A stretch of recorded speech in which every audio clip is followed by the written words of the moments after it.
انا للہ و انا الیہ راجعون۔ رمضان کے مبارک ساعتوں میں شاعر ختم نبوت جناب سید سلمان گیلانی صاحب وفات پا گئے۔ فائز صاحب بالکل، اور ختم نبوت کی جو شناخت تھی اور پھر خصوصاً ان کی جو لیگیسی تھی کہ ان کے جو والد تھے سید امین گیلانی صاحب، ان کے دور سے اب تک ایک پوری تحریک ختم نبوت کی بنیاد تھی یہ ان کی شاعری۔ اور انہوں نے جو سید سلمان گیلانی صاحب کا دوسرا بڑا وصف تھا، انہوں نے اپنی شاعری کے ساتھ جو کالجز، یونیورسٹیز اور نئی نسل کے نوجوانوں کو جوڑا ہے، ان کو دین کے قریب کیا ہے۔ یونیورسٹیز، کالجز اور وہ طبقے جہاں پر علماء کی عموماً رسائی نہیں سمجھی جاتی، ان میں اپنی شاعری کے ذریعے سے اپنا میسج جو انہوں نے پہنچایا ہے، وہ ایک بہت بڑا کام ہے جو وہ کر کے گئے ہیں۔ تو بلا شبہ ایک بہت بڑی تاریخ ہے جو ختم نبوت سے بھی جڑی ہوئی ہے، دینی تحریکوں سے بھی جڑی ہوئی ہے، اسلامی شاعری سے بھی جڑی ہوئی ہے، اور برصغیر میں جو اسلامی تحریکیں ہیں ان کے اثر اور نفوذ سے بھی جڑی ہوئی ہے۔ اچھا، دوسری بات یہ ہے کہ آپ جانتے ہیں نا کہ یہ شاعری کو اور پینے پلانے کو شباب کو لازم سمجھا جاتا تھا، انہوں نے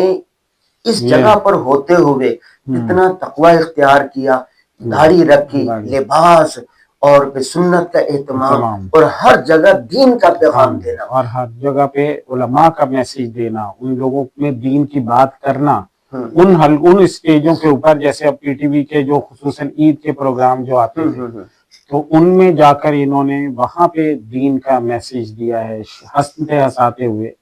مزاح کے انداز میں، کتنی زبردست اور اتنی مقبولیت حاصل کی ایک ٹوپی داڑھی والے شرعی حلیے والے آدمی کا وہاں پر جانا، پھر اتنی پذیرائی حاصل کر لینا کہ وہ جسے کہتے ہیں نا ٹاپ نوچ، یعنی سب سے جو زیادہ طلب کیے جانے والے شاعر تھے۔ اچھا، ایک بات اور دیکھیں، آج سے نا 30 سال پہلے چلے جائیں، 40 سال پہلے چلے جائیں، یہ نعت پڑھنے والے اور دینی شاعری کرنے والے، شاعر اسلام کا خیال رکھنے والے انگلیوں پر گنے جاتے ہیں۔ انہوں نے لوگوں کو تیار کیا، بچوں کو تیار کیا۔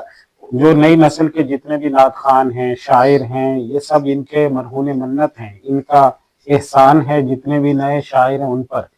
انہوں نے نئے شعراء کو انٹروڈیوس کروایا، اور بہت سے نئے شاعروں کے بارے میں جانتا ہوں، ان کو اپنے ساتھ رکھا، ان کو اپنا نام دیا، ان کو اپنی شناخت دی، ان کو متعارف کروایا، ان کو محفلوں میں بھیجا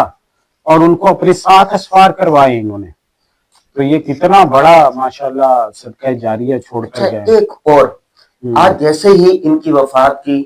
خبر آئی ہے، جنگل میں آگ کی طرح پھیلنے کا محاورہ سنا تھا، صحیح معنی میں آج ہمیں نظر آیا۔ میں دیکھ رہا ہوں کہ دینی طبقے میں بھی، دینی طبقے کے علاوہ اسکول کالج میں اور اسی طرح ادبی حلقوں میں کوئی کہہ رہا ہے کہ یہ شاعر ختم نبوت، کوئی کہہ رہا مزاح نگار، کوئی کیا، ہر طبقہ اپنے اپنے اعتبار سے گزرے۔ اور دوسرا، ہر ایک کے ساتھ ان کی تصویر ہے، یعنی جیسے ہم سنتے ہیں کہ اللہ والے ہر ایک سے محبت کرتے ہیں، ان کے پاس کیا گناہ گار، کیا نیک اور کیا بد، ہر ایک سے محبت کرتے ہیں۔ تو یہ بھی ایسے سے کہ ہر ایک سے محبت کر رہے تھے۔ بالکل، اور جو ان کا ماحول تھا، یعنی ان کے دنوں میں تو باقاعدہ پروفیشنل لائف بھی ماشاءاللہ سے گزاری، تو باقاعدہ ایک ملازمت انہوں نے کی، اس کے ساتھ ساتھ پھر دینی محفلوں میں انہوں نے جانا، وہاں پہ بھی پورا وقت دینا، پھر وقت پہ اپنی ڈیوٹی کے اوپر بھی پہنچ جانا، اور پھر ان حلقوں میں جہاں پہ اسلام دین کا نام نہیں لیا جاتا وہاں پر جا کر اس اپنے دینی حلیے کے ساتھ علماء کی نمائندگی کر دینا۔ اور یہ کہ جو دین پر اعتراض کرتا تھا، شاعر اسلام پر تنقید کرتا تھا، اسی کے لب و لہجے میں جواب دینا، اور اس طرح سے مزاح کے اندر جواب دینا، اور فوراً فی البدیہہ شاعری بنا لینا۔ اور اتنی شاعری کے مجموعے ہیں جو ماشاءاللہ انہوں نے چھوڑے ہیں، اور ماشاءاللہ ان کی یاد تازہ کرتے رہیں گے وہ۔ اچھا، دوسری بات یہ کہ بعض لوگ ہوتے ہیں نا کہ صرف علماء میں مقبول ہوتے ہیں، دینی مدارس میں، بعض ایسے تھے اسکول کالج میں مقبول ہوتے ہیں، اور یہ ایسے تھے جو ہر طبقے میں مقبول تھے، ہر جگہ سنے جاتے تھے۔ اور دیکھیں ختم نبوت کا جو پلیٹ فارم ہے، وہ پلیٹ فارم اتنا بڑا ہے، اس میں تمام سیاسی پارٹیاں آتی ہیں، تمام حلقے آ جاتے ہیں، پاکستان میں جتنے مذہبی تحریکیں ہیں وہ سب اس میں آتی ہیں، تمام سیاسی جماعتیں اس میں آتی ہیں, تمام مدارس اس کے اندر آ جاتے ہیں, کالج یونیورسٹیز کے لوگ آتے ہیں. تو ختم نبوت کا جو پلیٹ فارم ہے وہ تو بالکل نیوٹرل ہے نا, اور وہاں پہ انہوں نے جو اس پلیٹ فارم کو جس طرح سے استعمال کیا دین کے میسج کے لیے, پیغام کے لیے. اور حال ہی میں جو ان کے خصوصاً آخری دنوں میں جو انہوں نے واقعہ بھی سنایا جب ان کا بائی پاس ہوا ہے دل کا, تو اس حضرت استاد صاحب دامت برکاتہ نے بھی اس میسج کو ہمارے ہاں بھی نقل کیا. کیا واقعہ ہوا؟ وہ واقعہ یہ تھا کہ انہوں نے جب ان کا بائی پاس ہوا تو ان کو عالم ارواح میں ایسے لگا کہ شاید ان کی روح جو ہے وہ عالم بالا میں چلی گئی, اور اللہ تعالیٰ نے جو عالم ارواح کے مکاشفات ہیں وہ چیز منظر ان کے سامنے کھول دیے. اور یہ پھر جب وہاں پر گئے تو انہوں نے دیکھا کہ وہاں پہ جہاں بڑے بڑے تحریک ختم نبوت کے بزرگ تھے جیسے سید عطا اللہ شاہ بخاری, حضرت بنوئی رحمۃ اللہ علیہ اور دوسرے حضرات, تو ان میں جو ہیں وہ بھٹو صاحب بھی مرحوم وہاں پر موجود ہیں, ذوالفقار علی بھٹو صاحب. تو انہوں نے بڑی حیرت ہوئی کہ بھئی بھٹو صاحب آپ علماء کے ساتھ یہاں پر کہاں؟ تو انہوں نے کہا کہ وہ جو میں نے سن 73 میں تحفظ ختم نبوت کے آرڈیننس پاکستان میں قانون منظور کیا تھا, تو اللہ تعالیٰ نے اس کی وجہ سے اللہ نے اس کو قبول کیا اور مجھے ان علماء کی صحبت یہاں پہ بھی میسر آ رہی. اللہ, تو یہ مطلب اللہ تعالیٰ کے جو فیصلے ہیں اللہ نے کوئی ان کو دکھا دیا نا مکاشفات کے ذریعے. جب ان کا دل کا آپریشن ہو رہا تھا نا, کوئی ایک وقت ایسا بھی آیا کہ دل بالکل الگ ہو گیا, الگ کر لیا گیا تھا. وہ دل کو مصنوعی جو ہے وہ طور پہ چلایا جاتا ہے, اور پھر تاکہ جو جسم ہے اس کی جو رگیں وغیرہ دل کی ہیں ان کو درست کیا جا سکے. اچھا, دوسری بات یہ ہے کہ دیکھیں مرنا تو ہر ایک نے نا, وقت مقرر ہے جانے کا, لیکن دیکھو رمضان المبارک میں مبارک ساعتوں میں ان کی وفات ہوئی. یہ بھی بہت بڑی ایک خوشخبری کی بات ہے, نیک شگونی کی بات ہے کہ اللہ تعالیٰ نے ان کو رمضان المبارک کے اندر,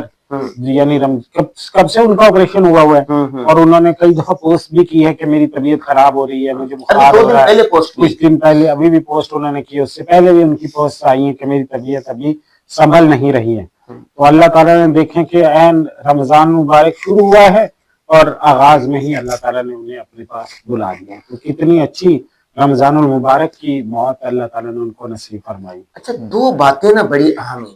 پہلی بات یہ ہے کہ سید سلمان گیلانی کی زندگی سے نئی جنریشن کو, نئے شعراء کو کیا پیغام ملتا ہے؟ دیکھیں, سب سے پہلا پیغام تو میں یہ سمجھتا ہوں کہ جو ختم نبوت کے پلیٹ فارم پہ وہ رہے, اور ہم نے وہ دور دیکھا ہے 90s کے اندر, 2000 کے شروع میں ہر اسٹیج کے اوپر جانا, ہر آدمی سے ملنا, ہر مدرسے میں جانا, ہر دینی تحریک کے اندر پہنچنا, وہ جو بھی دین کا نام لے رہا ہے ان کے ساتھ کھڑے ہوئے ہیں, دین کے میسج کو سپورٹ کرنے والے. تو یہ سب سے پہلا میسج ہمیں یہ ملتا ہے کہ آپ دین کو سپورٹ کریں, کسی بھی تنگ نظری کا شکار ہوئے بغیر وسعت قلبی کے ساتھ, پورے دل کی خوشی کے ساتھ آپ مختلف پلیٹ فارمز کے اوپر جائیں اور وہاں پر جا کر دین کا پیغام دیں. دوسرا بڑا میسج یہ بھی ملتا ہے کہ یہ جو شاعری ہے, یہ اس میں اللہ تعالیٰ نے کتنی تاثیر رکھی ہے. یہ جو شعراء قرآن مجید میں بھی جس کا ذکر کیا ہے کہ یعنی شاعری جو ہے پرانے اگر دور میں آپ دیکھ لیں, ارسطو, سقراط, افلاطون کے دور میں شعراء پہ پابندی لگائی جاتی تھی کہ یہ جادوگر ہیں کہ لفظوں سے لوگوں کے دل اپنے گھیرے میں لے لیتے ہیں. اور ہر دور میں حضور صلی اللہ علیہ وسلم نے یہاں تک فرمایا کہ اِنَّ بِالْبِيَانِ لَسِحْرًا, کہ یہ جو بعض گفتگویں ایسی ہوتی ہیں جن میں جادو ہوتا ہے. حضور نے اپنے شاعر رکھے ہوئے تھے کہ ان جو قریش مکہ ہیں, مشرکین مکہ ہیں, ان کی حجب بیان کرو, جبریل تمہارے ساتھ ہیں اور رسول اللہ تمہارے ساتھ ہیں. حضور صلی اللہ علیہ وسلم نے شاعروں کی یہ حوصلہ افزائی کی. حضرت حسان ابن ثابت ہیں اور دوسرے بہت, حضرت ابن مالک رضی اللہ تعالیٰ عنہ وغیرہ. وہ مزاحیہ شاعری بھی کرتے تھے. آتا ہے کہ ایک مرتبہ حسان بن ثابت رضی اللہ تعالیٰ عنہ کوئی شعر کہہ رہے تھے, آپ صلی اللہ علیہ وسلم اتنے